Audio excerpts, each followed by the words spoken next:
com a gloriosa paz de nosso Senhor Jesus Cristo. Meu amado, minha amada, eu sou o missionário Lourival Luiz de Souza.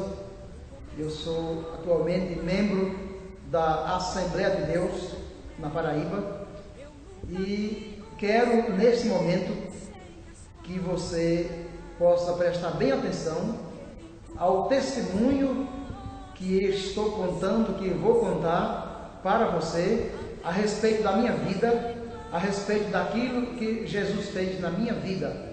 Eu sou natural de Souza, na Paraíba. Ali nasci em uma família tradicionalmente católica, aquela família que não perdia a missa todo domingo, aquela família que estava dentro da Igreja Católica, participando de todos os eventos da Igreja Católica.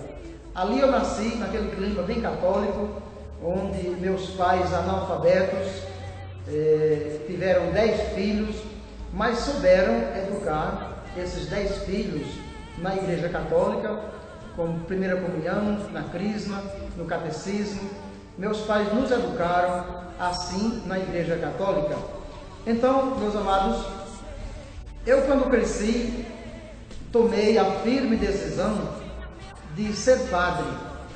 Agora eu quero que você entenda bem o objetivo pelo qual me incentivou a que eu fosse para o seminário para ser padre. Primeiro, eu via meus colegas da juventude, de adolescência, amigos e amigas, irem ou tomarem um rumo diferente na vida, irem para as drogas, para a prostituição, para a criminalidade, para a bebedeira. Então eu disse para Deus, eu não quero esse futuro para mim. Eu quero ficar longe desse mundo negro, desse mundo escuro, das drogas e por aí vai. Deus, eu quero ser padre, até porque eu não conhecia outra igreja a não ser a Igreja Católica. Meu pai tinha apenas um irmão dele, que morava em Natal, Rio Grande do Norte, que era evangélico, mas logo ele morreu. Então nós não tínhamos nenhum conhecimento, nós não tínhamos intimidade com nenhuma outra igreja, com nenhum pastor, com nenhum crente. Então nós só conhecíamos a doutrina da Igreja Católica. E com esse objetivo de ser padre para evangelizar a juventude, para tirar a juventude das drogas, da prostituição, da criminalidade, eu fui para o seminário em 1990, lá em Cajazeiras, Alto Sertão da Paraíba. Eu passei ali alguns anos no seminário, 5 anos em Cajazeiras.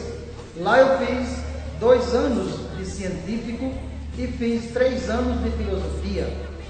Então, o bispo, ao terminar estes 3 anos de filosofia, o bispo me mandou para a capital, em João Pessoa, para fazer teologia. Mas quando, 1 ano e meio depois, o bispo chegou lá e disse que eu e outro colega meu teríamos sido escolhidos para ir fazer teologia em Roma, lá na Itália. E para mim, eu quero deixar bem claro para vocês que para mim foi um grande desafio, porque até então, naquele ano, em 95, quando eu fui para João Pessoa, eu não conhecia outra cidade grande. Então, para mim, foi um desafio saber da notícia que eu iria fazer teologia na Itália. Quando foi em 96, o bispo da Diocese de Cajazeiras chegou para nós, deu essa notícia. Eu disse, meu Deus, como é que vai acontecer?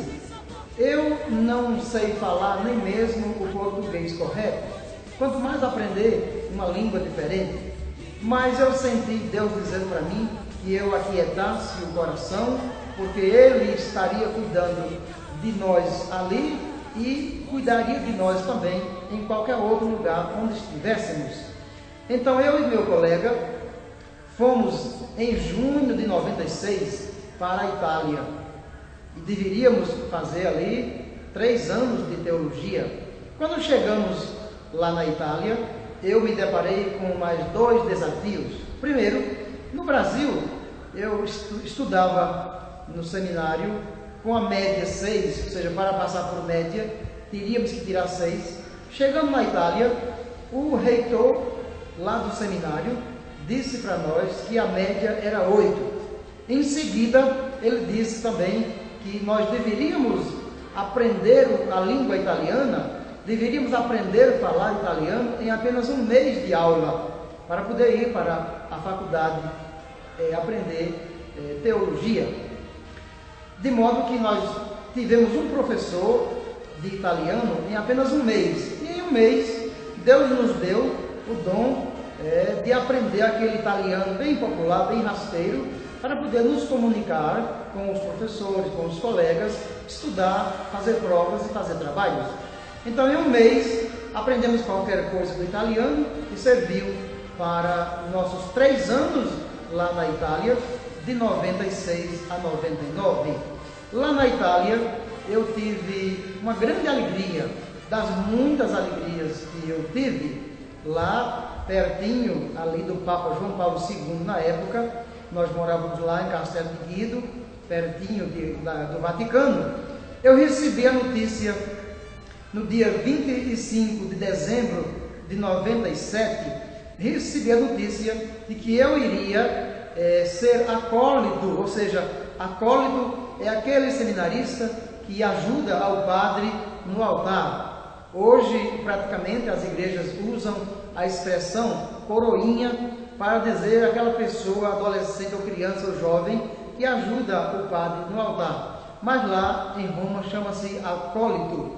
E eu fui escolhido com outro colega meu para ajudarmos na missa do dia 25 de dezembro de 97 com o Papa João Paulo II na missa da manhã. Então, depois da missa, nos levaram para ter um encontro bem rapidinho com o Papa João Paulo II, numa fila de mais de 100 pessoas esperando para falar com o Papa. Quando chegou a minha vez, eu emocionado, até porque é um privilégio, é uma alegria muito grande, é uma emoção grande, o seminarista ter um encontro com o Papa, coisa que é muito difícil, é quase impossível. Então, chegou a minha vez, logo depois da missa, chegou a minha vez de ter um encontro com o Papa. E eu contei, aquele encontro durou apenas 20 segundos. O Papa me fez 3 perguntas. Ele me fez 3 perguntas em italiano. Ele me disse: "Come ti chiami?", ou seja, como você se chama? Como tu te chamas? Segunda pergunta, ele disse: "Da dove sei?", ou seja, onde você mora, de onde você é? E terceira pergunta, ele me disse: "Cosa tu vuoi?", ou seja, o que é que você quer? O que é que você deseja? E eu disse ao Santo Padre o meu nome e de onde eu sou. E em seguida eu disse a ele que queria uma bênção para mim e para minha família. Então ele me deu a bênção e depois em seguida me deu um terço de Nossa Senhora de presente. E eu saí alegre, pulando de alegria de ter tido o privilégio de me encontrar com o Papa João Paulo II, aquele Papa bem expressivo, aquele Papa bem carismático, aquele Papa bem popular, missionário, que todo mundo queria falar com ele. Voltei para o Brasil depois dos 3 anos de teologia e quando foi no dia 31 de março de 2000, o bispo me ordenou diácono e no dia 18 de junho de 2000 eu fui ordenado presbítero ou sacerdote, tanto faz na Igreja Católica, presbítero, sacerdote e padre, é a mesma coisa. Meus amados, fui ordenado sacerdote no dia 18 de junho de 2000 e logo em seguida, no mesmo ano, o bispo que me ordenou, ele foi transferido para Campina Grande e eu fiquei um pouco desgostoso porque o bispo que me mandara para Roma e o bispo que me ordenara diácono e sacerdote era um bispo muito amigo, um bispo, um pai, um irmão, um bispo popular que tinha os seus seminaristas como filhos. Nós amávamos aquele bispo e logo em seguida, quando ele me ordenou, ele saiu da diocese. Para mim foi um grande desfalco. Mas esse bispo, antes de sair, ele me deixou como vigário paroquial da catedral em Cajazeiras. Para vocês terem uma ideia, vigário paroquial é o padre que não é o titular de uma paróquia, ele é o auxiliar do administrador paroquial. Então, um administrador é o titular, é aquele que tem todos os poderes econômicos na paróquia, e o vigário paroquial é o que auxilia, é o que ajuda ao administrador, mas não tem poderes econômicos na paróquia. Ali, eu estando na catedral como auxiliar, eu tinha uma boa amizade com o padre, o administrador, um grande amigo, que também foi o meu professor de psicologia lá em filosofia em Cajazeiras, este padre muito amigo.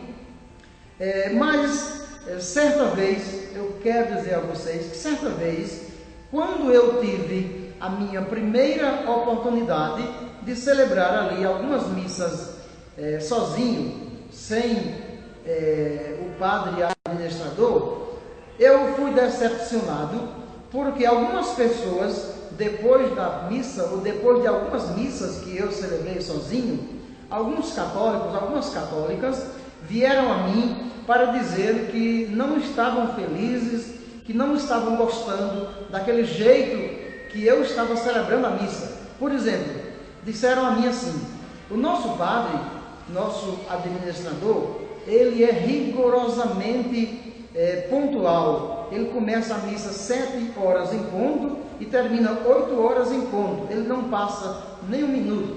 E o senhor terminou a missa quase 8h30. E disseram a mim: nós não aguentamos 1h30 de missa, é cansativo demais. E eu disse àquelas pessoas: vocês dizem que não aguentam 1h30 de missa, mas talvez vocês aguentem passar uma noite toda nas festas do mundo, às vezes até bebendo bebida alcoólica, dançando músicas indecentes, e vocês não aguentam passar 1h30 dentro da igreja para ouvir a palavra de Deus.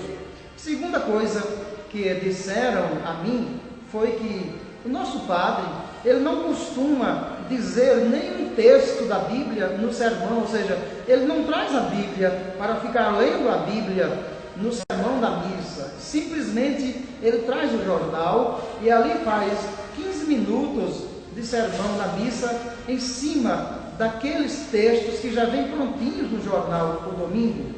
E o senhor traz a Bíblia e fica dizendo muitos textos, de 10 a 15 ou 20 textos numa missa.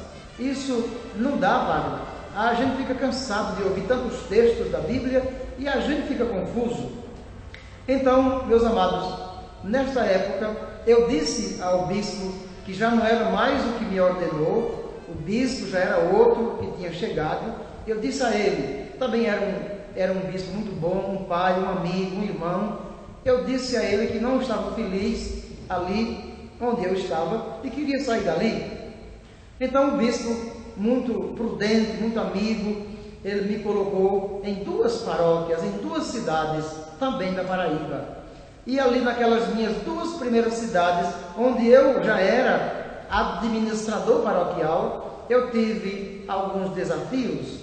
Não só nessas 2 cidades em que eu fui o administrador paroquial, mas em todas as cidades por onde eu passei. Quero dizer aos amados que eu passei 10 anos como sacerdote, e nesses 10 anos eu passei em 8 cidades. Algumas eu era vigário paroquial e em outras eu era o administrador paroquial. Mas desde as primeiras cidades na Paraíba, onde eu fui, seja vigário paroquial, seja administrador, eu tive alguns desafios. E quero dizer aos amados alguns desses desafios que eu tive. Primeiro, eu cheguei certa vez para celebrar a Paixão do Senhor, numa sexta-feira da Paixão, na Semana Santa. Os amados sabem que nesse dia da sexta da Paixão não há missa em nenhuma igreja católica do Brasil e nem no mundo, e nem no sábado durante o dia, no sábado santo. Na quinta-feira acontece a Santa Ceia ou Lava-Pés. Depois da missa acontece a adoração ao Santíssimo Sacramento. Na sexta-feira, às 3 da tarde, acontece a celebração da paixão do Senhor, e no sábado, somente à noite, é que tem a missa da vigília pascal. Mas eu cheguei na sexta-feira da paixão para celebrar, e a igreja estava vazia. E eu perguntei: meu Deus, o que é que está acontecendo? Que a igreja hoje está vazia? Hoje é um dia grande para a igreja católica, para os católicos, e eles não vieram à celebração. Então eu celebrei ali, um pouco com desgosto, com mágoa, com decepção dos católicos, e quando fui saindo para a casa paroquial, vinha chegando uma multidão de homens, mulheres, jovens e crianças, e eu disse àquela multidão: vocês perderam a celebração, eu já terminei, chegaram atrasados. Mas disseram a mim: padre, nós não viemos para a celebração, nós viemos para fazer a procissão com o Senhor morto depois da celebração.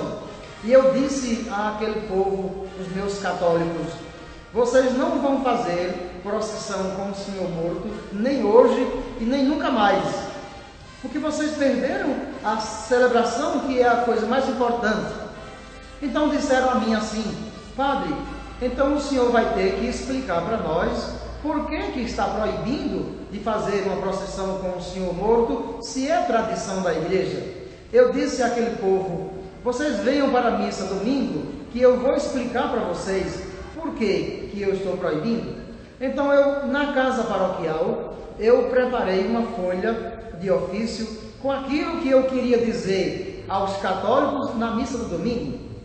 Mas quando chegou a hora do sermão, que eu peguei a minha folha que iria começar o sermão, eu escutei Deus dizer para mim, eu não sabia que era Deus falando para mim, mas aquilo me inquietando e pedindo para eu guardar, como quem queria dizer: guarde a sua folha, porque você não vai dizer nenhuma palavra das que você preparou. Eu vou falar por você, apenas você abra a Bíblia e a boca e eu vou falar por você.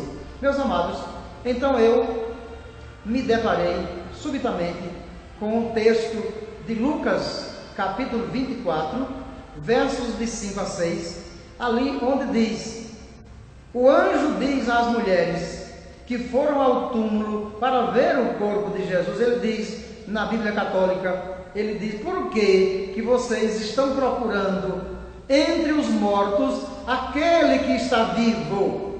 Não está aqui, ressuscitou, como disse. E eu dizia para os meus católicos: por que vocês ficam querendo fazer procissão com o Senhor morto, se o nosso Deus está vivo? O nosso Deus, aleluia, na pessoa de Jesus Cristo, ele morreu. Que ele foi sepultado, mas olha o túmulo vazio. As escrituras estão comprovando que o túmulo está vazio. As mulheres receberam essa notícia do anjo e foram consoladas.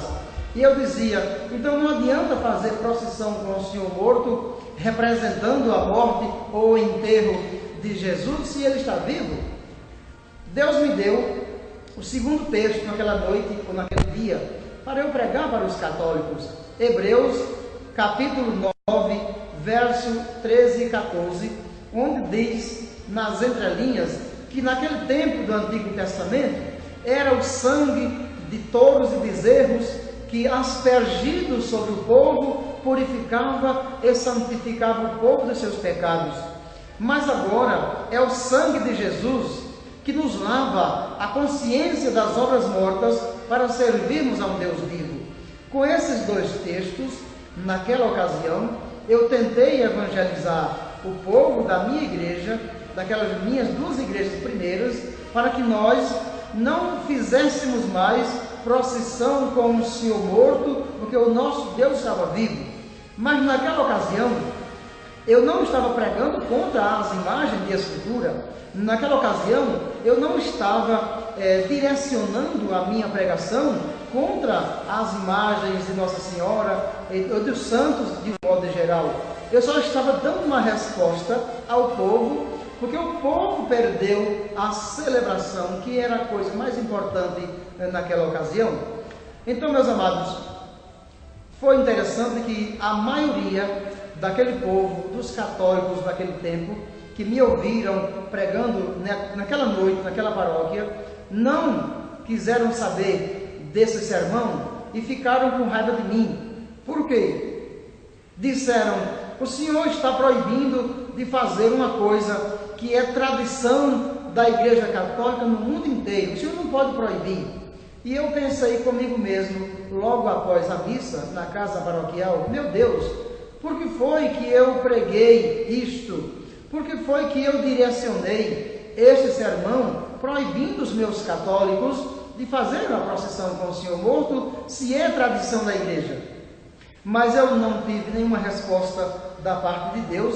E o meu segundo desafio, ou os desafios a seguir que eu vou agora contar para vocês, foram os seguintes. Eu comecei a ter uma certa atitude na paróquia de proibir os meus católicos, de proibir as pessoas da minha paróquia de fazer a festa do padroeiro ou padroeira, colocando bebida alcoólica em uma banda para tocar aquela música do mundo. Eu cheguei a dizer aos católicos nas minhas igrejas: eu não quero mais fazer esse tipo de festa na igreja católica, porque eu estou percebendo que Deus não se agrada desse tipo de festa, onde a gente está misturando o santo com o profano, a coisa pura com a impura. E para ter uma base, para dar uma resposta aos católicos do porquê que eu não estava querendo fazer a festa do padroeiro com bebida e música do mundo, eu usei a Bíblia, Isaías, capítulo 1, versos do 13 ao 15, onde Deus diz assim: ofertas vãs são incenso abominável, não posso suportar falsidade e solenidade. Vossas luas novas e festas, minha alma as detesta. Elas são para mim um fardo, estou cansado de carregá-lo. Quando estendeis vossas mãos, desvio de vós os meus olhos. Ainda que multipliqueis a oração, não vos ouvirei. E eu disse naquela ocasião para os meus católicos que se nós, eu, o padre, com as comissões, as pastorais da igreja, fizéssemos aquele tipo de festa profana, Deus não estaria ali no meio. Porque eu dizia: Deus não está onde está o pecado, porque Deus não se mistura com o pecado. A bebida alcoólica é droga, é vício e se torna pecado. Por isso Deus não está presente quando nós fazemos na igreja esse tipo de festa. Eu li mais alguns outros textos referentes a estas coisas que eu já falei, para direcionar o meu sermão, para proibir de fazer festa profana. Então eu li, expliquei e preguei Isaías capítulo 28, versos de 7 a 9, onde Deus diz assim: sacerdote e profeta ficaram confusos pela bebida, divagaram sob o efeito da bebida. A quem ensinará ele o conhecimento? A quem fará ele entender o que foi dito? Eu dizia para os católicos: como é que nós, sendo sacerdotes, queremos aconselhar as pessoas a não beberem bebida alcoólica, a não se embriagarem? Como é que nós temos autoridade para aconselhar alguém a deixar de beber, se nós fazemos esse tipo de festa com bebida alcoólica? Até alguém que já tinha deixado de beber, quando vê o padre fazendo esse tipo de festa, pregando eu na minha igreja, quando vê o padre fazendo esse tipo de festa, vai dizer: se o padre que sabe tudo faz a festa colocando bebida alcoólica e música do mundo, logo não é pecado. Aí a pessoa volta a beber novamente. Alguém que queria deixar esse vício, quando vê o padre fazendo na igreja esse tipo de festa, vai ter um incentivo a continuar bebendo. Eu li também, meus amados, Isaías capítulo 5, verso 11, que diz assim: ai daqueles que madrugam cedo para correr atrás das bebidas fortes. Ezequiel capítulo 22 e verso 26, que diz assim: os seus sacerdotes violam a minha lei e profanam os meus santuários. Não fazem a diferença ou a distinção entre o sagrado e o profano, e não ensinam ao povo a diferença que há entre o impuro e o puro, e Deus diz, e eu sou profanado no meio deles. Meus amados, quando eu li estes textos e expliquei para o meu povo católico, o povo católico não aceitou, o povo católico não compreendeu, o povo disse a mim que não era normal o padre proibir de fazer tal festa, porque é tradição da igreja. E em um dia apenas do ano, em que os católicos se encontravam para festejar o padroeiro, para a confraternização, não era pecado fazer aquele tipo de festa. Mas eu disse ao povo, você está dizendo isso, ou vocês estão dizendo isso para mim, porque vocês não leem a Bíblia, porque vocês não conhecem a Bíblia. Preste atenção naquilo que eu vou ler agora para vocês, que foi o que eu li nas minhas igrejas, pregando para o meu povo. Oséias, capítulo 4, versos do 6 ao 10. Preste atenção, o que é que Deus diz? Meu povo será destruído por falta de conhecimento, porque tu rejeitaste o conhecimento, eu te rejeitarei do meu sacerdócio. Porque esquecestes a lei do teu Deus, eu também me esquecerei dos teus filhos. O verso 7. Quanto mais numerosos se tornaram, tanto mais pecaram contra mim. Mudarei sua glória em vergonha. Eles se alimentam dos pecados do meu povo e anseiam por sua falta. Como ao povo, assim acontecerá ao sacerdote. Eu o castigarei por seu mau procedimento e farei recair sobre ele as suas obras.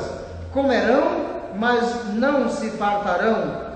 Vão se prostituir, mas não se multiplicarão, porque abandonaram a Javé para se entregarem à prostituição. Meus amados, eu preguei este texto nas minhas igrejas, onde eu fui sacerdote, explicando para o povo que mesmo que o povo não fosse a favor de mudar a festa do padroeiro, mas eu iria conversar com o bispo para a gente mudar, porque Deus não estava se agradando daquele tipo de festa. Preste atenção naquilo que o profeta Amós vai dizer no capítulo 8, no verso 10. Amós diz assim: eu transformarei as vossas festas em luto e os vossos cânticos em lamentações.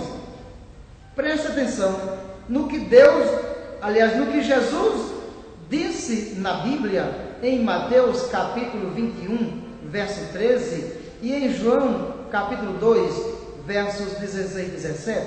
Disse ali Jesus, quando entra no templo e vê, ao invés de pessoas orando, pessoas adorando a Deus, ele vê pessoas vendendo, comprando, trocando, e era uma bagunça, e gente jogando jogo de azar, por aí vai. No templo, Jesus faz um chicote e expulsa todo do templo e disse, está escrito, a minha casa será chamada casa de oração, mas vós a convertestes num covil de ladrões. Eu disse ao meu povo católico, eu não quero fazer a festa profana com bebida alcoólica e música do mundo, porque Deus, se Ele chegasse, se Ele voltasse, se acontecesse o fim do mundo, em plena festa do padroeiro, nós bebendo e dançando música do mundo, naquela bagunça, arrematando galinha, Deus não iria gostar. Talvez nós não fôssemos arrebatados para o céu, porque Jesus não iria gostar daquela situação. Quando a Bíblia diz, prestem bem atenção, meus amados, na primeira carta de Paulo aos Coríntios, capítulo 6, versos do 9 ao 10, só para resumir, a Bíblia diz que os adúlteros, os criminosos, os ladrões, os idólatras e os bêbados não herdarão o reino de Deus.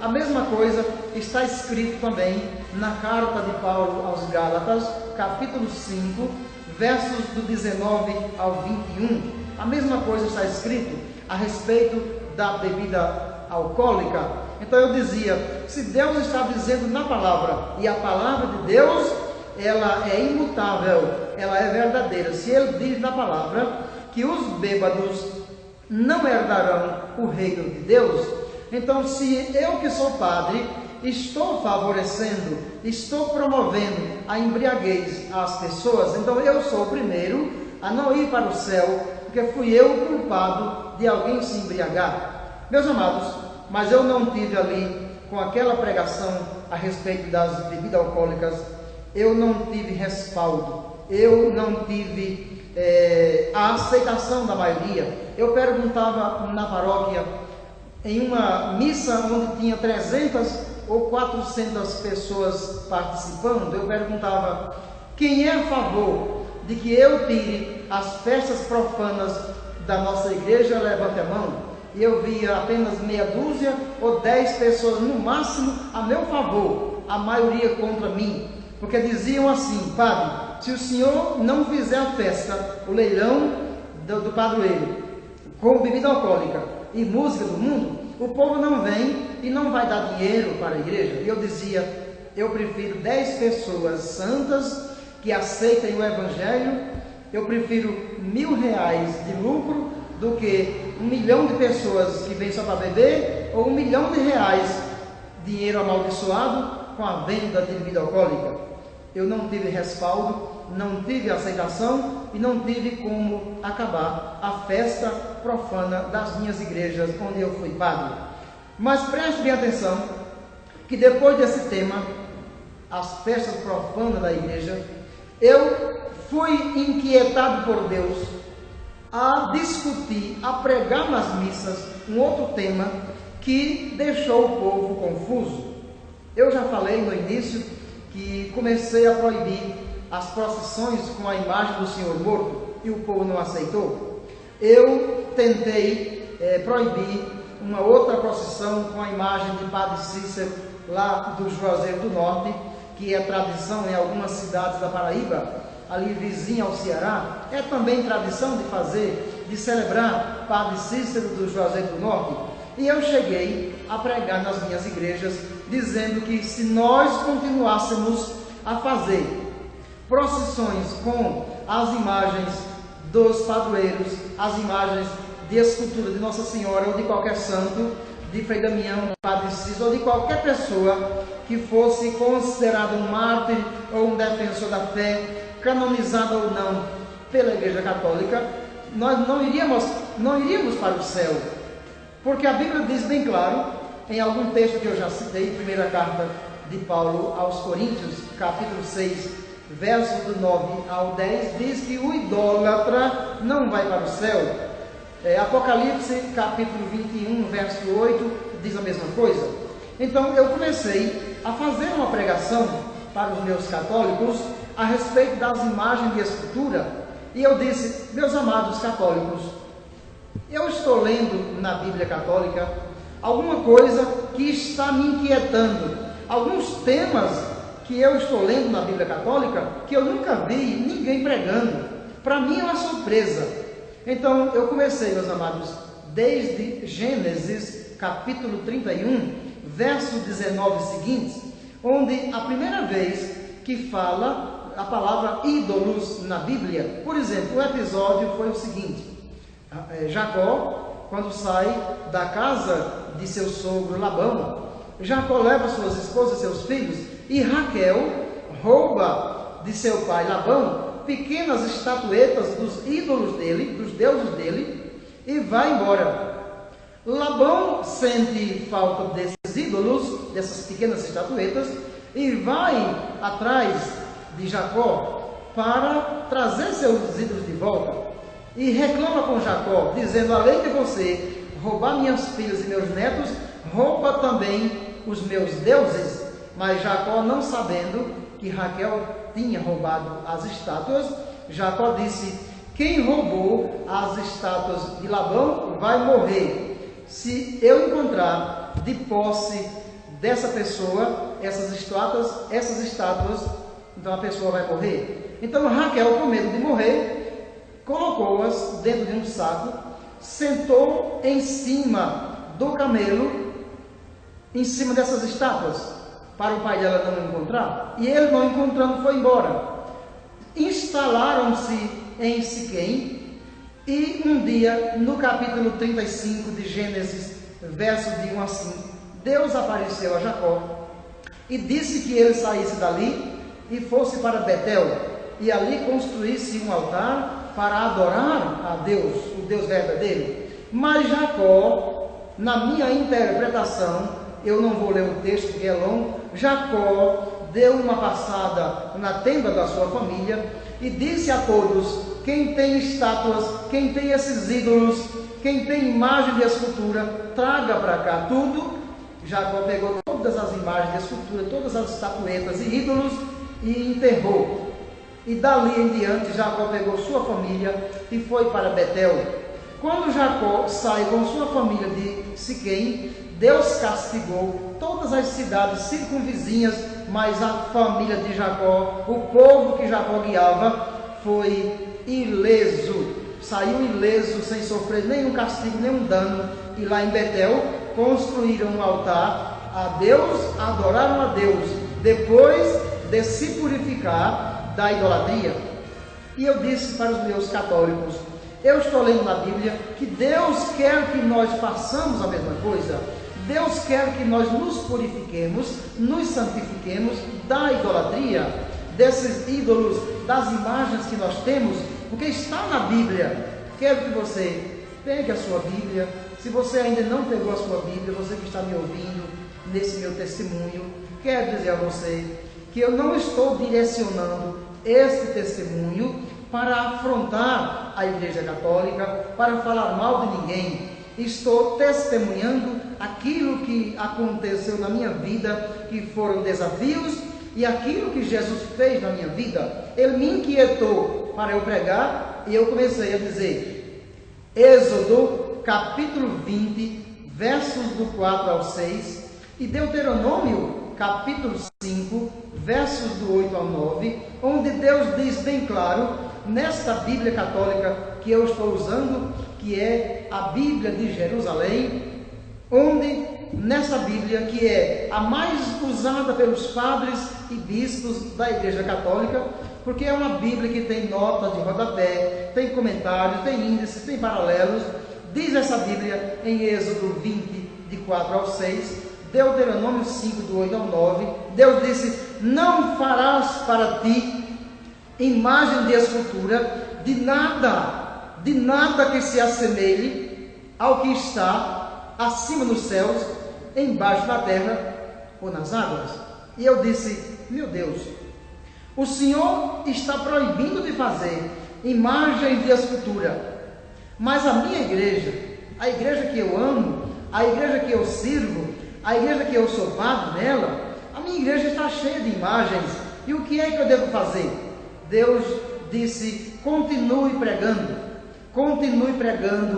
porque este é o caminho. E eu disse aos meus católicos em seguida: presta atenção, que Deus, além de proibir de fazer imagem de escultura, Deus disse também, nos mesmos dois textos que eu já citei, diz a seguir: não te ajoelharás diante delas, porque eu sou o teu único Deus.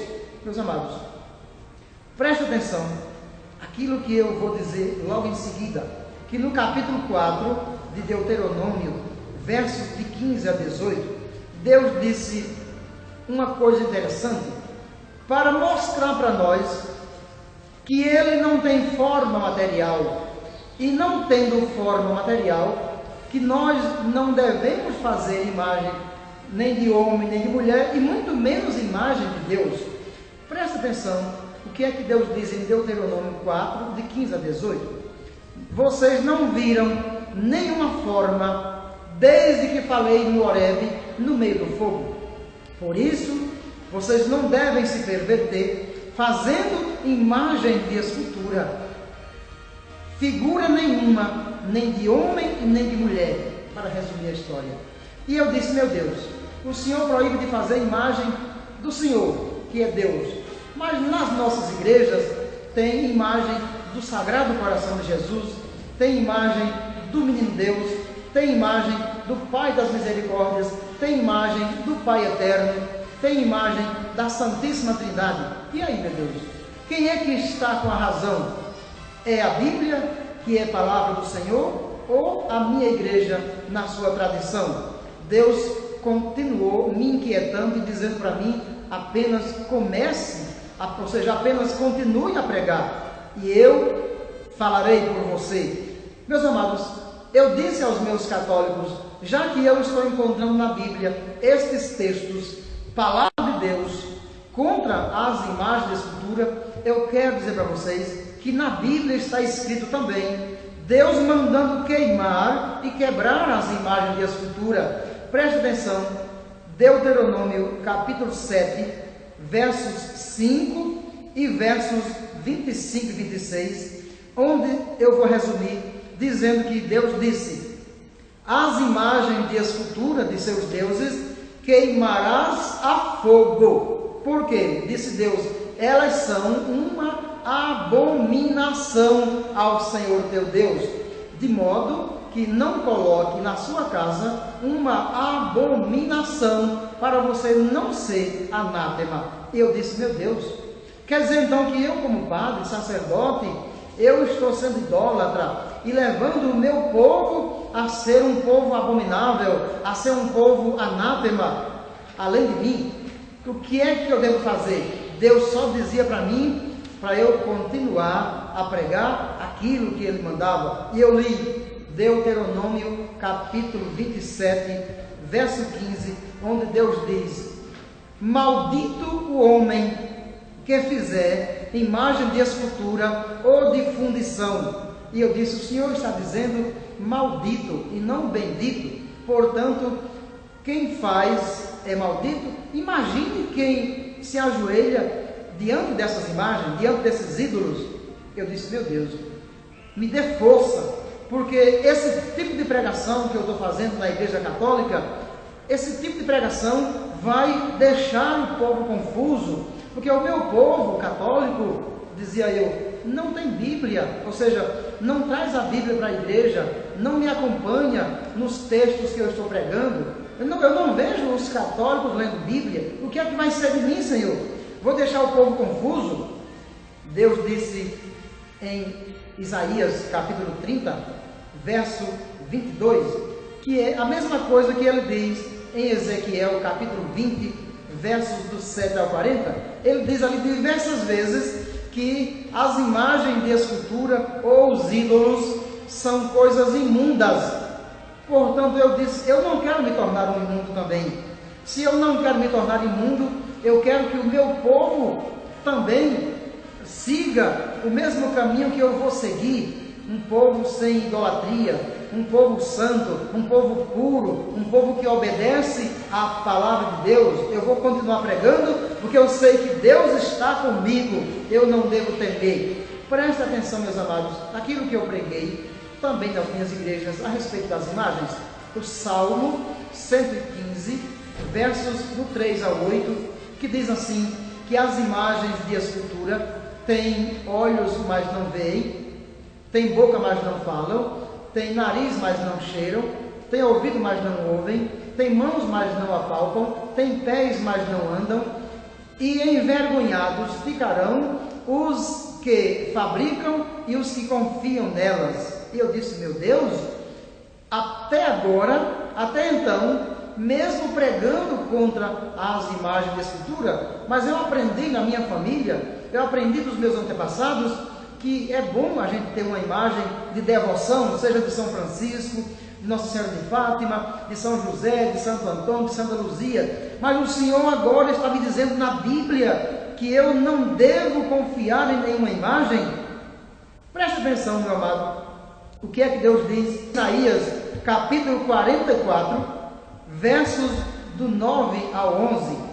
Eu vou resumir isso que Deus diz em Isaías 44, do 9 ao 11, dizendo o verso 11, Deus fala que vão ficar envergonhados os devotos das imagens e os seus artífices E em Isaías, capítulo 45 e verso 20, Deus diz que são ignorantes ou não têm conhecimento os que carregam as suas imagens de escultura e rogam a um Deus incapaz de salvar. E Jeremias capítulo 10, versos do 1 ao 5, Deus diz que as imagens não podem fazer nem o bem e nem o mal.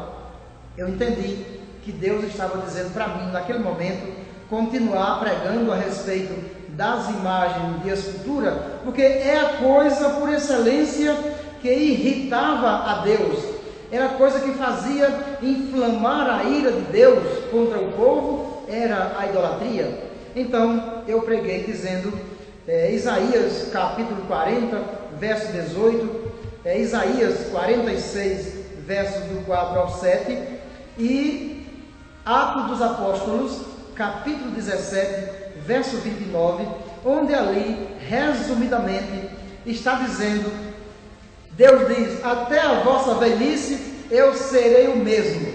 Com quem vocês vão me comparar? Que imagem vocês vão arranjar de mim? E Paulo disse em Atos dos Apóstolos 17, 29, ele disse que nós somos da raça de Deus. Por isso nós não devemos pensar que Deus seja semelhante à prata, ao ouro, à madeira ou à pedra, artifícios de mãos humanas. E eu disse, até agora, Senhor, eu era assim, eu confiava nas imagens, eu era devoto das imagens e levava o meu povo a ser devoto das imagens, porque eu não conhecia a Bíblia antes, mas agora, meu Deus, eu não vou mais querer ser idólatra, porque eu estou conhecendo a palavra, eu estou conhecendo a verdade. E diz a palavra em João 8,32, e conhecereis a verdade, e a verdade vos libertará. E eu naquele momento, eu queria ser liberto por Jesus Cristo, pela sua palavra. Eu queria que Ele me purificasse. Eu não queria mais carregar um Deus de madeira ou de gesso nos meus ombros. Eu queria deixar que o meu Deus me carregasse nos braços dele. Mas o povo católico não entendeu. E o povo dizia para mim, como é que o Senhor está proibindo de nós termos imagem, escultura? Como é que o Senhor está proibindo de fazer procissão? Se Deus na Bíblia mandou fazer imagem de escultura. Deus mandou fazer certas imagens de escultura na Bíblia, mas não foi para o uso de idolatrar, não foi para se ajoelhar diante delas, não foi para alguém estar fazendo pedidos a elas, não foi para fazer procissão com essas imagens no ombro. Por exemplo, Deus lá em Êxodo 25, do 10 ao 16, mandou fazer a Arca da Aliança, e ali na arca estava guardado o decálogo, ou seja, os 10 mandamentos. Êxodo 25, do 10 ao 22, Deus mandou fazer imagens de querubins, assim como está escrito também em 1 Reis 6, do 23 ao 28.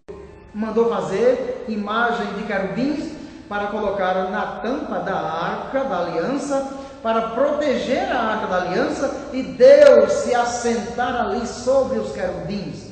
Mas Deus não mandou que idolatrasse aqueles querubins. Deus não mandou que as pessoas saíssem fazendo pedidos, acendendo velas para os querubins.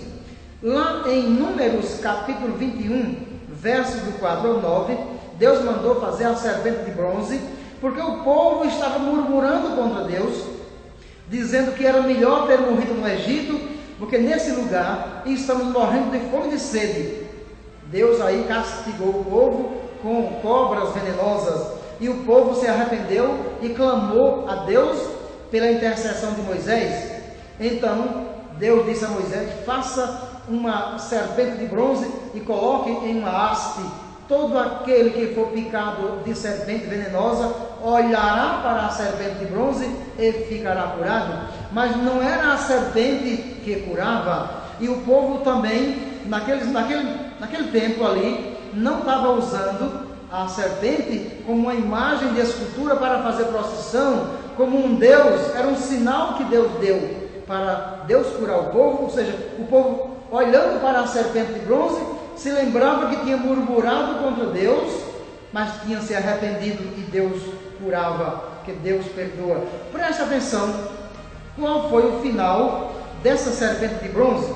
Diz em 2º livro dos Reis, capítulo 18, verso 4, que quando Ezequias tomou posse do reinado, ele recebeu a visita de Deus, mandando destruir aquela serpente de bronze, porque o povo tinha idolatrado a serpente de bronze, o povo estava oferecendo incenso à serpente de bronze. Preste atenção, meus amados, eu preguei essas coisas na minha igreja, eu preguei que era para nós, a partir daquele momento, tirarmos todas as imagens de escultura das nossas igrejas, que não estávamos mais agradando a Deus. Preste atenção, o que é que diz em Sabedoria? Sabedoria é um livro apócrifo que faz parte do 2º cânon das Escrituras. Sabedoria, capítulo 13, versos do 10 ao 19. Deus diz que as pessoas põem a esperança em seres mortos. E Sabedoria, capítulo 14, versos de 7 a 14, diz que a ideia de fazer ídolos corrompeu a vida. Sabedoria, capítulo 14, verso 27, diz assim: o culto aos ídolos inomináveis é princípio, causa e fim de todo mal. Oséias, capítulo 4, verso 12, Deus diz: o meu povo consulta um pedaço de madeira, e um espírito de prostituição os desviou. Ou seja, aquela forma de consultar uma imagem de madeira, Deus diz que aquilo ali é um espírito de prostituição que desvia o povo dos caminhos de Deus. Abacuque, capítulo 2, e o verso 18, diz que o ídolo é um mestre de mentiras. Quando fala das imagens de escultura, diz que o ídolo é um mestre de mentiras. Preste atenção, o que é que a Bíblia diz em Josué, capítulo 24, versos do 2 ao 3, diz que Abraão foi tirado dali, de Ur da Caldeia, da Mesopotâmia, do meio da sua família que era idólatra. O pai de Abraão, de Nacor, que era Taré, toda a família de Abraão era idólatra. E Deus chamou Abraão da idolatria para formar um povo santo, um povo pertencente a Deus. Judite, que é um outro livro apócrifo, que faz parte do 2º cânon das Escrituras, no capítulo 5, Judite, do versículo 5 ao 8, ela também fala de Abraão e sua família, que eram idólatras, mas Deus os tirou de lá da idolatria para ser o povo santo, para adorar o único Deus.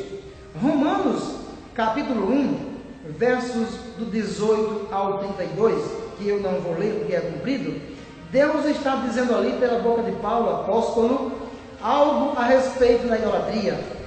E diz bem claro que a idolatria é a pessoa adorar e servir a criatura no lugar do Criador, que é bendito para sempre. Eu disse aos meus católicos, Deus está falando isso para nós. Não é possível que nós não leiamos estas coisas que estão na Bíblia Sagrada e não obedeçamos à voz de Deus.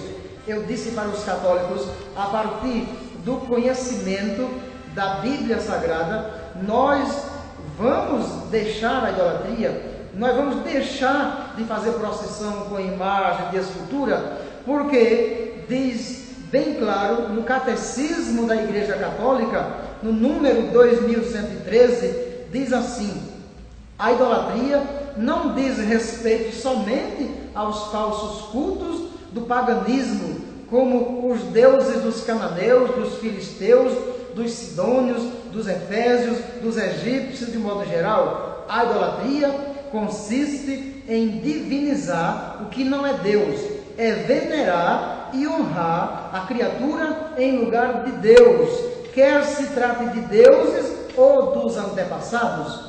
Meus amados, esta pregação que eu fiz na minha igreja não agradou aos católicos. Pelo contrário, deixou os católicos confusos e alguém com raiva de mim. Mas uma coisa aconteceu, meus amados. Eu dizia, vocês estão sem querer acreditar em mim. Mas se vocês quiserem acreditar em mim, que essas coisas estão na Bíblia, comprem uma Bíblia e tragam a Bíblia para a igreja. Na hora da missa, eu vou ler os textos e vocês vão acompanhar. Ora, mas numa igreja de 300 ou 400 católicos que participavam da missa, apenas 10 ou 12 católicos compravam a Bíblia e começavam a ler a Bíblia. Mas de repente, 2, 3 meses depois, eu sentia falta daqueles católicos e eu ia lá na casa das pessoas e dizia, você abandonou a igreja por quê? A pessoa dizia para mim, padre, eu agora sou crente. O senhor não sabia não? Não sabia não. Por quê? Padre, o senhor pregou a verdade para mim. Eu comprei uma Bíblia, comecei a ler a Bíblia, eu conheci a verdade e a verdade me libertou. Padre, agora eu troquei o terço pela Bíblia. Padre, eu troquei agora as imagens de escultura por Jesus. Padre, eu agora não carrego mais um Deus de madeira ou de gesso nos ombros. Agora é o meu Deus que me carrega nos seus braços. Eu não volto mais para a sua igreja. E o senhor precisa também fazer a mesma coisa se o senhor quiser ir para o céu. Eu ficava decepcionado. Eu não gostava daquela atitude e eu ia para casa sem ter nenhuma resposta a dar aos católicos. Meus amados, ficava triste. É verdade que eu ficava triste. Mas eu começava a ler mais a Bíblia. Eu dizia para Deus, eu quero descobrir que mistério é este, que segredo é este. E quando a pessoa começa a ler a Bíblia, já sai da igreja católica e torna-se crente. Então, que segredo é? Deus disse a mim para ler mais a Bíblia e eu encontrei em Mateus capítulo 22 e o verso 29. Deus disse, errais por não conhecer as Escrituras e nem o poder de Deus. Porque Paulo disse em Romanos 1,16, eu não me envergonho do Evangelho. Sabe por quê? Porque esse Evangelho é poder de Deus para a salvação de todo aquele que nele crê. E eu comecei a ler mais a Bíblia, com mais afinco, com mais seriedade, e pregando aquilo que eu estava lendo na Bíblia, sem medo, porque mesmo que alguém viesse falar contra mim, mas eu tinha um respaldo, e o meu respaldo era a palavra de Deus. O meu respaldo era dizer, está na Bíblia, aquilo que eu estou pregando, contra as imagens de escultura, contra as festas profanas, está na Bíblia. E se você quiser fazer alguma coisa contra mim, primeiro você vai ter que fazer com Deus, porque a Bíblia não fui eu que escrevi, a Bíblia não é palavra minha. E as pessoas saíam com raiva de mim, mais ainda, sem ter nenhuma resposta. As pessoas saíam confusas. E eu dizia, pelo menos, se vocês querem crer naquilo que eu estou pregando, comprem uma Bíblia e comecem a ler a Bíblia. Mas também, algumas dessas pessoas, mesmo com raiva de mim, quando começavam a ler a Bíblia, de repente, 6 meses depois, já se tornavam crentes e me encontravam e diziam, o senhor estava certo, agora o senhor também tome a decisão de deixar a idolatria, se o senhor quiser ir para o céu. Os católicos disseram a mim, padre, o senhor falando mal das imagens de escultura, dos nossos santos e santas, o senhor está falando mal de Nossa Senhora e Rainha do Céu, a Mãe de Deus.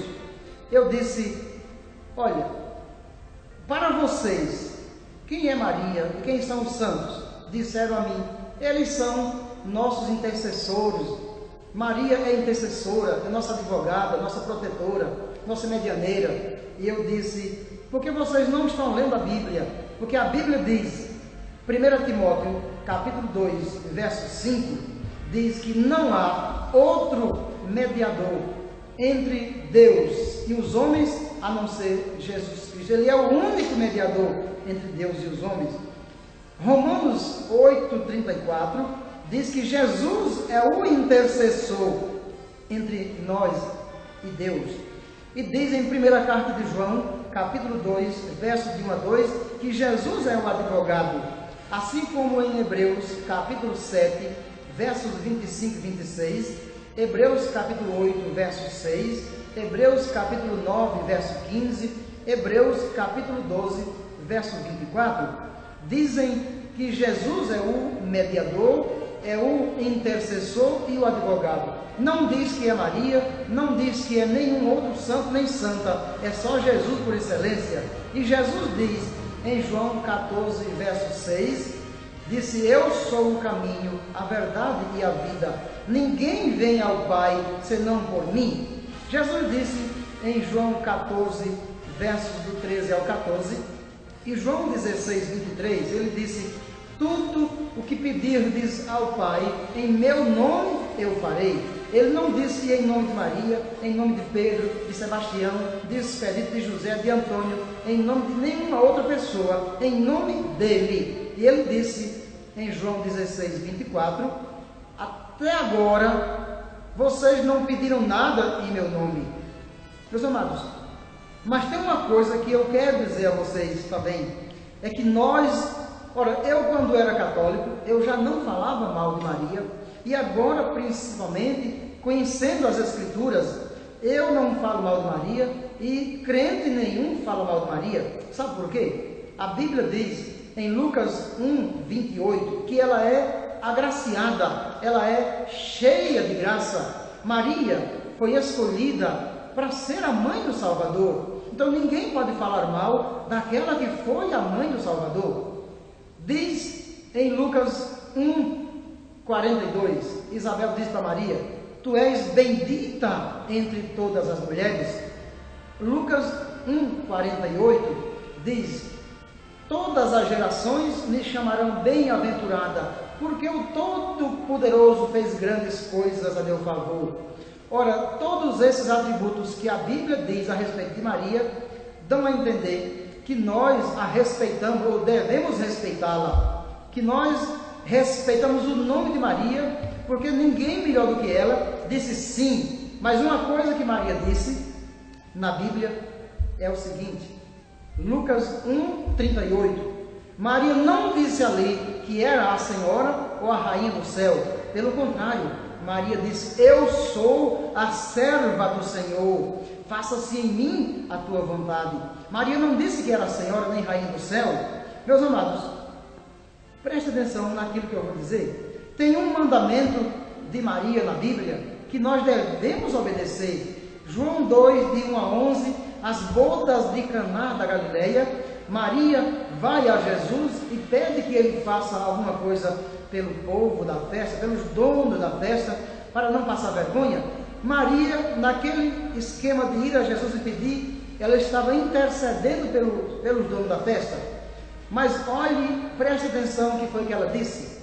João 2, 5, fazei tudo o que ele vos disser. Ela não disse, fazei tudo o que eu disser. É o que ele, apontando para Jesus o Salvador, o poderoso, aquele que faz milagre, o dono da nossa vida, ele que sabe tudo, conhece tudo e pode tudo, disse para a gente confiar nele e pedir só a ele.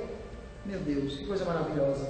Eu preguei também algumas coisas a mais que os católicos também não aceitaram nas minhas paróquias. Eu preguei dizendo que Jesus tinha mais irmãos, que Jesus teve irmãos e irmãs, e esses irmãos e irmãs de Jesus não eram filhos de Zacarias com Isabel, e nem primos de Jesus, eram filhos de Maria e José. Porque Mateus 1, 18, Maria casada com José, José esposo de Maria, de modo que os casais naquela época, quando não tinham filhos, eram amaldiçoados. Mas preste atenção, o que é que a Bíblia diz? Mateus 12, 46 fala dos irmãos do Senhor. Mateus 13, 55, 56 e Marcos 6, 3 diz ali os textos: ele não é o carpinteiro, filho de Maria e de José? Seus irmãos não são Tiago, José, Simão e Judas, e suas irmãs não moram entre nós? De modo que Jesus não tinha só irmãos, ele tinha também irmãs. A Bíblia diz, quem quer vai conferir também no Evangelho de João, capítulo 7, versos do 2 ao 5, que fala dos irmãos do Senhor que não acreditavam nele. Jesus, de fato, ele é o Filho único, o unigênito do Pai. João capítulo 1, versos do 14 e ao 18, João capítulo 3, versos 16 e 18, diz que Jesus é o Filho único do Pai. Mas Lucas capítulo 2 e verso 7, diz ali o texto que Jesus é o primogênito de Maria. E Maria deu à luz o seu primogênito. E primogênito significa o primeiro dos muitos filhos que ela teve. E não tem mal algum em Maria ter tido filhos com José, porque eles eram casados. Diz em Mateus capítulo 1, verso 25, José não a conheceu até o dia em que ela deu à luz, de modo que depois do dia, José conheceu Maria e eles se tornaram pais de outros filhos. Diz ali, Jeremias capítulo 7, versos 16 e 18, e Jeremias 44, versos do 16 ao 30, a respeito do título de Rainha do Céu. A Bíblia diz que Deus conversa com Jeremias e manda Jeremias alertar o povo para que não continuasse mais a oferecer incenso e tortas à Rainha do Céu. Do contrário, Deus iria exterminar o povo. Meus amados, só para ter uma ideia, que Maria nunca requereu, nunca reclamou para si o título nem de Senhora e nem de Rainha do Céu, porque são títulos que não existem na Bíblia.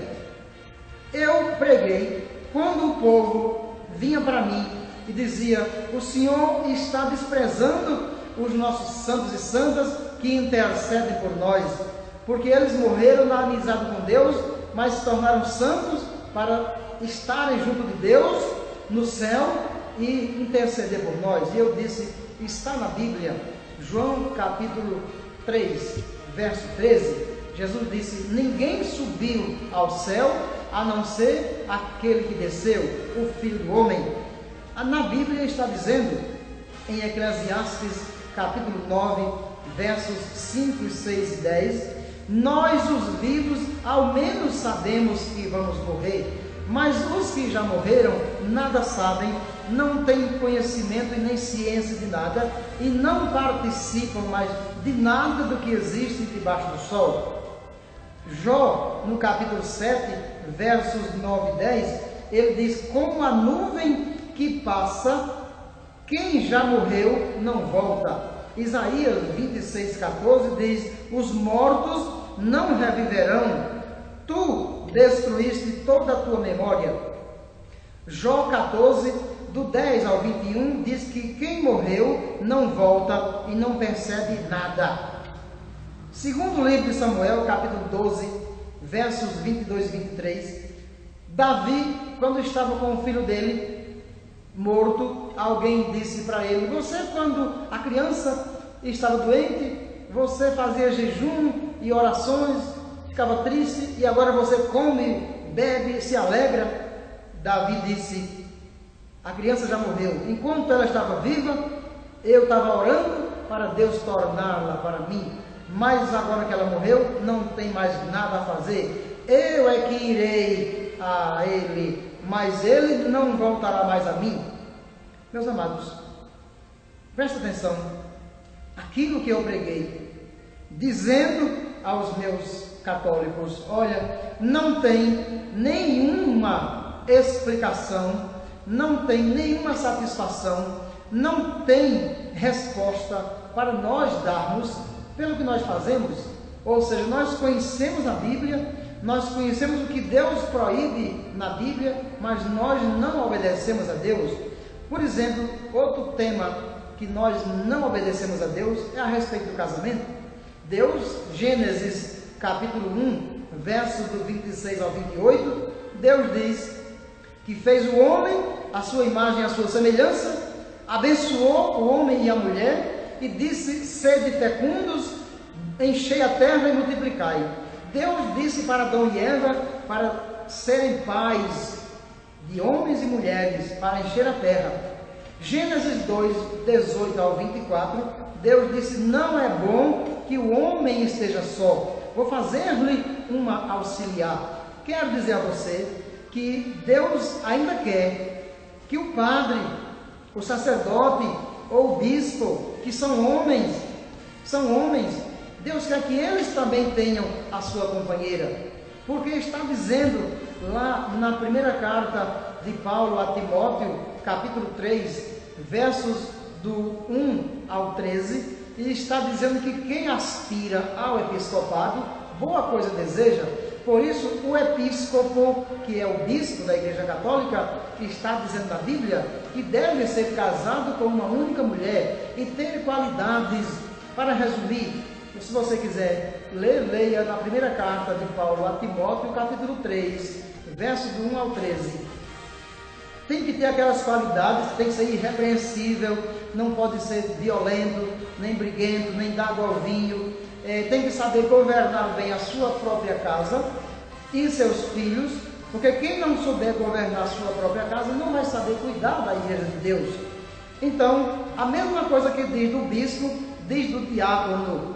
E na carta de Paulo a Tito, capítulo 1, versos de 5 a 9, a mesma coisa que diz do bispo e do diácono, diz também do presbítero, que é o sacerdote, que deve ser casado com uma única mulher. Mas também já no Antigo Testamento se dizia isso. Por exemplo, Levítico, capítulo 21, versos 7, 13, 14 e 15, Deus diz que é para o sacerdote casar com uma mulher virgem. Ezequiel, capítulo 44, versos 21 e 23, Deus manda que o sacerdote seja casado com uma mulher virgem. Meus amados, mas essa pregação não agradou aos meus católicos e eles começaram a me perseguir mais ainda. Perseguir assim, no sentido de dizer a mim: o senhor está errado, nós aqui estamos certos, porque nós não adoramos as imagens, o senhor está pregando errado, nós só prestamos um culto de veneração às imagens. Mas eu disse, até isso está na Bíblia. Mateus capítulo 4, verso 10, Lucas capítulo 4, verso 8, diz: adorarás ao Senhor teu Deus e só a Ele prestarás culto. Está dizendo na Bíblia que até culto se deve prestar só a Deus e não às imagens de escultura. Sabe por quê, meus amados?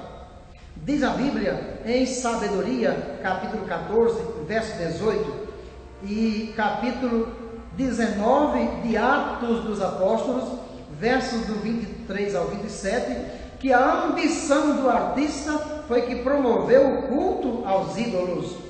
Baruque, que é um outro livro apócrifo que faz parte da segunda lista, do segundo cano das Escrituras, diz Baruque no capítulo 6, verso 15, diz assim: como o vaso quebrado perde a utilidade, assim os ídolos instalados nos templos. Meus amados, prestem bem atenção que os católicos, quando me ouviam pregar sobre isso, diziam assim: padre, o senhor não pregue mais sobre isso não. Sabe por quê? Se o senhor quiser ser crente, se o senhor quiser sair, saia, mas nós vamos ficar na Igreja Católica, porque é tradição da Igreja Católica.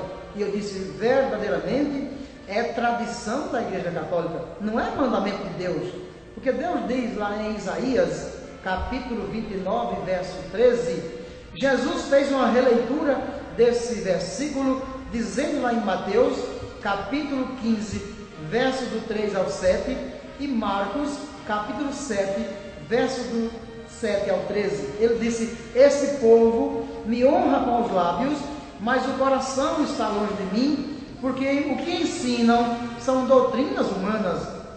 Vocês invalidam, desprezam o mandamento de Deus por causa das vossas tradições. E eu disse, eu vou continuar pregando essas coisas, porque Deus me manda pregar. Deus disse que eu não posso ler a Bíblia e pregar outra coisa, ou seja, tirando alguma coisa da Bíblia ou acrescentando, porque está escrito em Deuteronômio, capítulo 4, verso 2, capítulo 13, verso 1, e Apocalipse, capítulo 22, versos 18 e 19, que não devemos tirar e nem acrescentar nenhuma palavra que já foram escritas neste livro, para que Deus não acrescente as pragas descritas nesse livro. Portanto, o que nós lemos, nós pregamos, porque é a verdade. Meus amados, eu preguei também dizendo que eu não queria mais ser sacerdote. Sabe por quê? Porque eu encontrei na Bíblia mais de 50 vezes, nos capítulos Mateus, capítulo 26 e 27, Marcos, capítulos 14 e 15, Lucas, capítulos 22 e 23, João, capítulo 11, capítulo 19 seguintes, mais de 50 vezes nesses capítulos, que foram os sacerdotes que armaram ciladas e armadilhas contra Jesus, foram os sacerdotes que pagaram a Judas 30 moedas de prata para prender Jesus, foram eles que condenaram e mataram a Jesus. E eu dizia, eu não quero mais ser sacerdote, porque foram eles que mataram Jesus, e eu não quero fazer parte de uma raça dessa que matou a Jesus. Mas eu dizendo isso, não estou falando mal de você no século 21, que é sacerdote. Era eu pregando para os meus católicos naquele tempo. Meus amados, e eu disse também, eu não vou mais batizar crianças pequenas de braço, porque as crianças, elas são inocentes, elas não têm pecado, e diz a Bíblia em Marcos capítulo 1, verso 4, que o batismo de João era para o arrependimento dos pecados, e criança não tem pecado para ser batizada. Criança não tem como ouvir a palavra, criança não tem como entender, não tem como crer e não tem como pedir o batismo. Diz em Marcos capítulo 16, versos do 15 ao 16, Jesus disse, ide por todo o mundo e pregai o Evangelho, e quem crer e for batizado será salvo. A criança, ela não tem como ouvir, não tem como raciocinar, não tem como se arrepender, porque não tem pecado. E como é que vai crer se não tem o uso da razão? E diz a Bíblia que é primeiro para ouvir o Evangelho. Romanos 10, 17, diz a palavra que a fé vem pelo ouvir, e ouvir a palavra de Deus. A criança não pode ter fé, não tem o uso da razão. Como é que vai crer na palavra? Isso é coisa do adulto. O adulto que tem pecado se arrepende, crê no Evangelho, Marcos 1,15, crê no Evangelho, se arrepende e depois pede o batismo. Mas, meus amados, pregando essas coisas que eu preguei, meus católicos não acreditaram em mim. Aqueles poucos que compravam a Bíblia e começavam a ler a Bíblia, tornavam-se crentes, porque diziam que tinham descoberto a verdade, e a verdade que é Jesus tinha libertado. E eu disse, eu estou em crise, não quero mais ser padre. E foi aí quando eu disse a Deus, Deus, eu estou em crise, porque eu estou lendo essas verdades na Bíblia, e eu não quero mais acreditar na tradição da Igreja Católica.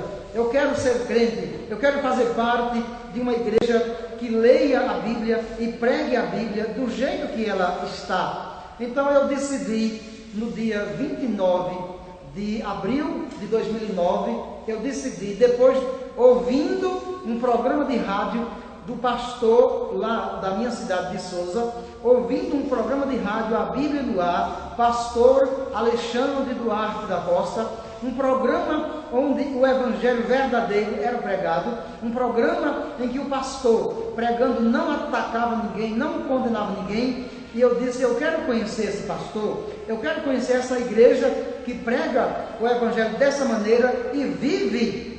Conheci o pastor Alexandre Duarte da Costa, lá de Souza, e esse pastor me levou à sua igreja, e ali eu aceitei, no dia 29 de abril do ano passado, aceitei ao meu Salvador, Jesus Cristo, o único Salvador.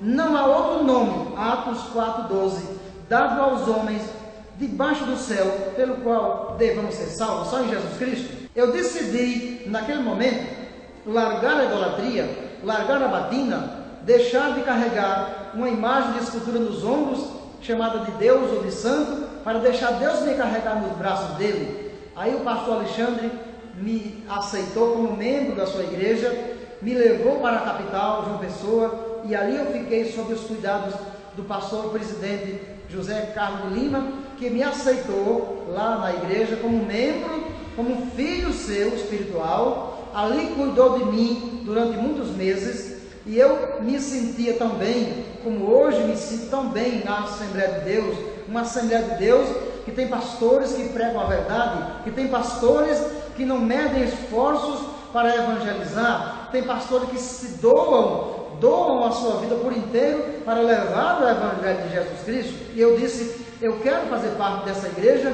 que doa a própria vida, mas prega o Evangelho e vive o Evangelho verdadeiro. Depois que Jesus me salvou, Ele me deu também de presente a esposa, uma ex-freira, que também se converteu na última cidade onde eu estive. A freira se converteu, Deus me salvou e nos uniu depois da nossa conversão.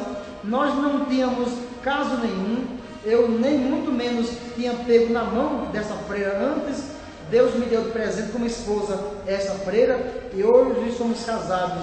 O nome dela é Maria de Fátima e vocês vão ter também a oportunidade de ouvir o testemunho dela. Mas nestas minhas poucas palavras eu quero agradecer a vocês que estão assistindo, essa paciência que tiveram comigo em assistir este DVD, o meu testemunho. Quero dizer para você que se você também quiser aceitar a Jesus Cristo como seu único Salvador, o caminho é Jesus, a verdade é Jesus, a vida é Jesus.